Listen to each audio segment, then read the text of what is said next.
शांति। आज 8/1/2024 8 जनवरी 2024 मीठे बाबा की मधुर मुरली का मुख्य सार।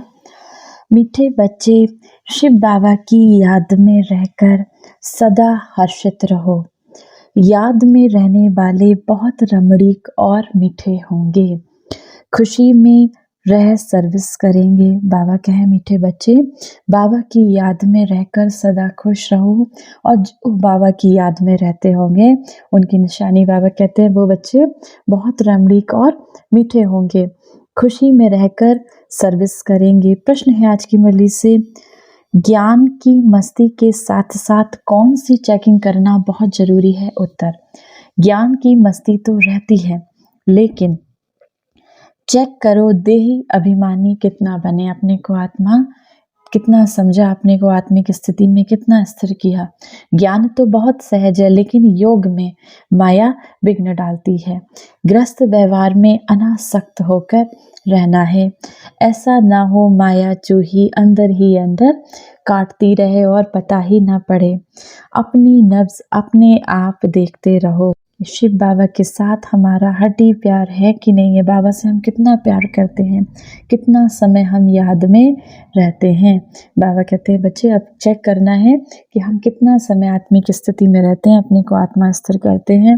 ज्ञान तो बहुत सहज है, लेकिन योग जब बाबा से लगाते हैं तो माया के विकार विघ्न डालते हैं। ग्रस्त व्यवहार में अनासक्त रहना है। माया चूही, माया के 5 विकार, ऐसा ना हो अंदर ही अंदर आपको बाबा से योग काट दें।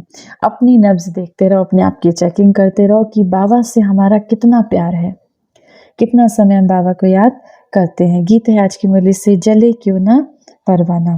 धारणा के लिए मुख्य सार है, पहला नंबर, अपना बैगेज सब ट्रांसफर कर बहुत खुशी और मस्ती में रहना है। मम्मा बाबा समान तख्त नशीन बनना है। जिगरी याद में रहना है। अपना बैगेज सब ट्रांसफ़र कर, बैगेज कौन सा हमारा है? हमारे पुराने संस्कार, उनको ट्रांसफ़र करना है। बाबा को सब सौंप देना है, अपने सारे बोझ बाबा को सौंपना है। बहुत खुशी और मस्ती में रहना है। जैसे हमारे ब्रह्मा बाबा और मम्मा ने बहुत पुरुषार्थ करके इस ज्ञान यज्ञ में आगे गए, ऐसे उनके समान हमें भी तख्त नशीन बनना है। दूसरी पॉइंट, किसी के डर से पढ़ाई कभी नहीं छोड़नी है। याद से हमें कर्म बंधन हल्के करने हैं। कभी क्रोध में आकर कानून को हाथ में नहीं उठाना है। किसी सेवा में ना नहीं करनी। अगर बाबा के लिए कोई सेवा आती है इस रुद्र ज्ञान यज्ञ में, थोड़े से भी हम सहयोगी बन सकते हैं तो उसमें ना नहीं करना है। वरदान है आज की मुरली से, रॉयल और सिंपल दोनों के बैलेंस से कार्य करने वाले ब्रह्मा बाबा समान भव। रॉयल और सिंपल दोनों के बैलेंस से कार्य करने वाले ब्रह्मा बाबा समान भव। जैसे ब्रह्मा बाबा साधारण रहे, ना बहुत उच्च ना बहुत नीचे। ब्राह्मणों का आदि से अब तक का नियम है, ना बिल्कुल सादा हो ना बहुत रॉयल हो, बीच का होना चाहिए।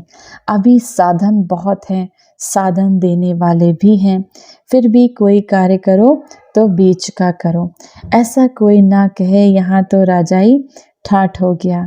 जितना सिंपल उतना रॉयल, दोनों का बैलेंस हो। बाबा कहते बहुत सिंपल रहना है, अपने को बहुत भले ही बहुत साधन हो, लेकिन साधनों में भी हमें किसको देखना है? साधना को चुनना है। साधन हमारे साधना के आधार ना बन जाए। बहुत सिंपल और रॉयल्टी का बैलेंस हो। रॉयल्टी संस्कारों से दिखे, रॉयल्टी चलन से दिखे। स्लोगन है आज की मुरली से, दूसरों को देखने के बजाय स्वयं को देखो और याद रखो जो कर्म हम करेंगे हमें देखकर और करेंगे। दूसरों के देखने के बजाय, प्रदर्शन करने के बजाय स्वयं को देखो, स्व का दर्शन करो और याद रखो स्लोगन, जो कर्म हम करेंगे हमें देखकर और भी करेंगे। आज की मुरली से सम्मान का अभ्यास करेंगे। मैं परम पवित्र आत्मा हूँ, या फिर मैं पवित्रता का फरिश्ता हूँ।